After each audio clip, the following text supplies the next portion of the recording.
মধ্যপ্রাচ্যে যুদ্ধের উত্তেজনা যত বাড়ছে তত জটিল হয়ে উঠছে বৈশ্বিক কূটনৈতিক সমীকরণ। মিসাইল হামলা, নৌযান জব্দ, তেলের বাজারে অস্থিরতা, সব মিলিয়ে পরিস্থিতি ক্রমেই উত্তপ্ত।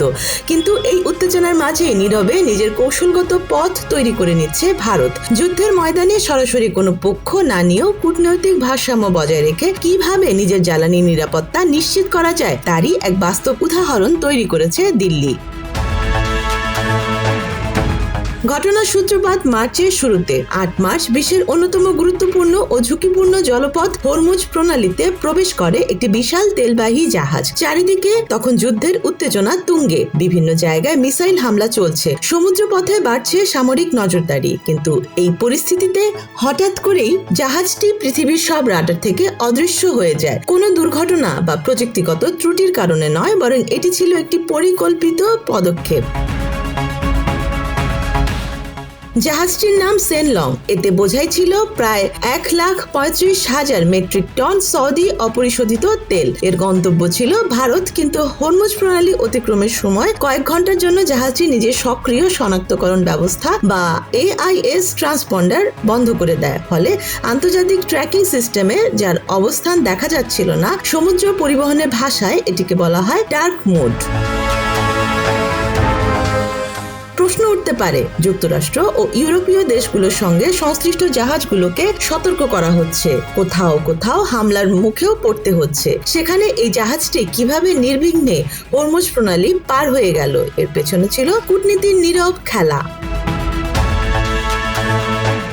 হরমুজ প্রণালী শুধু একটি সমুদ্র পথ নয়, এটি বিশ্বের জ্বালানি সরবরাহ ব্যবস্থার অন্যতম গুরুত্বপূর্ণ ধমনী। বিশ্বের মোট সমুদ্র পথে পরিবাহিত তেলের প্রায় 1/5 এই পথ দিয়ে যায়। এই প্রণালীতে ইরানের ভৌগোলিক অবস্থান অত্যন্ত গুরুত্বপূর্ণ, ফলে বাস্তবে ইরানই এখানে এক ধরনের গেটকিপারের ভূমিকা পালন করে। ইরানের বিপ্লবী গার্ডের নৌবাহিনী ইতোমধ্যে ঘোষণা দিয়েছে তাদের অনুমতি ছাড়া কোনো জাহাজ এই প্রণালী দিয়ে যেতে পারবে না। সম্প্রতি কয়েকটি জাহাজ সতর্ক বার্তা উপেক্ষা করে এগোতে গেলে সেখানে হামলার মুখে পড়েছে বলেও খবর এসেছে। ফলে বিশ্বজুড়ে শক্তিধর দেশগুলো বুঝতে শুরু করেছে হরমুজ এখন শুধু একটি নৌপথ নয়, এটি রাজনৈতিক চাপ তৈরির শক্তিশালী হাতিয়ার।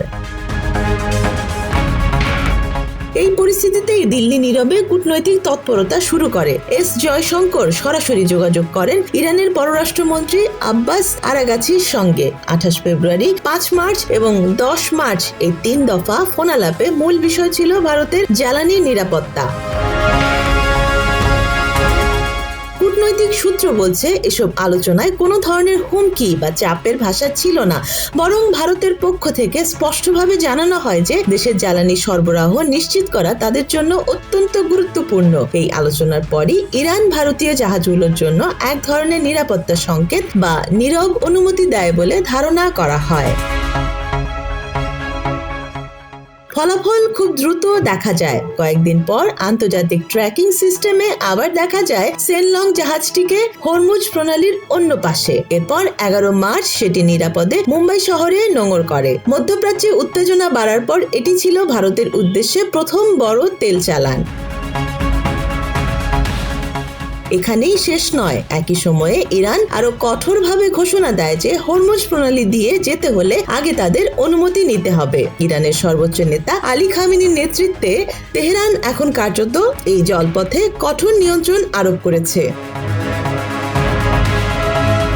সম্প্রতি এক্সপ্রেস রোম ও ময়ূরী নড়ি নামে দুটি জাহাজ সতর্কবার্তা উপেক্ষা করে এগোতে গেলে সেখানে লক্ষ্যবস্তুতে পরিণত হয়েছে বলেও বিভিন্ন সূত্রে জানা যায়। ফলে যেখানে মার্কিন বা ইউরোপীয় জাহাজগুলো ঝুঁকির মুখে পড়ছে, সেখানে ভারতীয় জাহাজের তুলনামূলক নিরাপদ চলাচল আন্তর্জাতিক বিশ্লেষকদের নজর কেড়েছে। এর পেছনে রয়েছে ভারতের দীর্ঘদিনের কৌশলগত ভারসাম্য নীতি।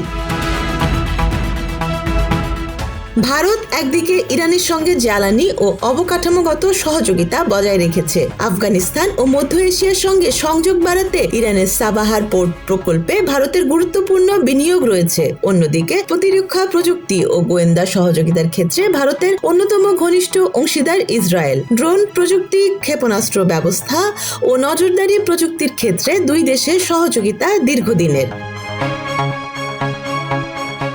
এছাড়া বৈশ্বিক রাজনীতিতে যুক্তরাষ্ট্রের সঙ্গেও ভারতের সম্পর্ক ক্রমেই ঘনিষ্ঠ হচ্ছে, ফলে এমন একটি অবস্থান তৈরি হয়েছে যেখানে ইরান ভারতকে সরাসরি শত্রু মনে করে না, আবার ইসরায়েল ও যুক্তরাষ্ট্র ভারতকে গুরুত্বপূর্ণ অংশীদার হিসেবেই দেখে। এই ভারসাম্য তৈরি করতে দিল্লির প্রায় 1 দশক সময় লেগেছে। বর্তমানে তারই ফল মিলছে। ভারতের নরেন্দ্র মোদীর সাম্প্রতিক ইসরায়েল সফর অনেকের মনে প্রশ্ন তুলেছিল, ভারত কি পুরোপুরি ইসরায়েলপন্থী হয়ে যাচ্ছে?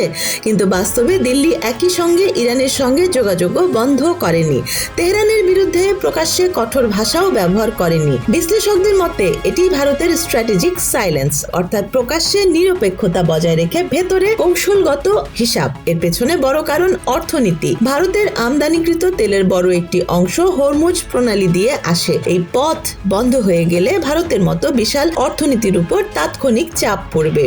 ইতোমধ্যে আন্তর্জাতিক বাজারে ব্রেন্ট ক্রুডের দাম বাড়তে শুরু করেছে। দাম যদি $100 ছুঁয়ে যায় তাহলে ভারতের মুদ্রাস্ফীতি দ্রুত বেড়ে যাওয়ার আশঙ্কা রয়েছে। এই কারণে ভারত সরাসরি কোনো পক্ষ না নিয়ে বরং যুদ্ধের মাঝেই নিজের নিরাপদ পথ তৈরি করার চেষ্টা করছে। মধ্যপ্রাচ্যে থাকা ভারতীয় নাবিকদের নিরাপত্তা নিশ্চিত করতেও দিল্লি বিশেষ ব্যবস্থা নিয়েছে। 28 ফেব্রুয়ারি থেকে ভারত সরকার 24 ঘন্টার একটি কন্ট্রোল রুম চালু করেছে। পারস্য উপসাগরে চলাচল করা প্রতিটি ভারতীয় জাহাজের গতিবিধি পর্যবেক্ষণ করা হচ্ছে।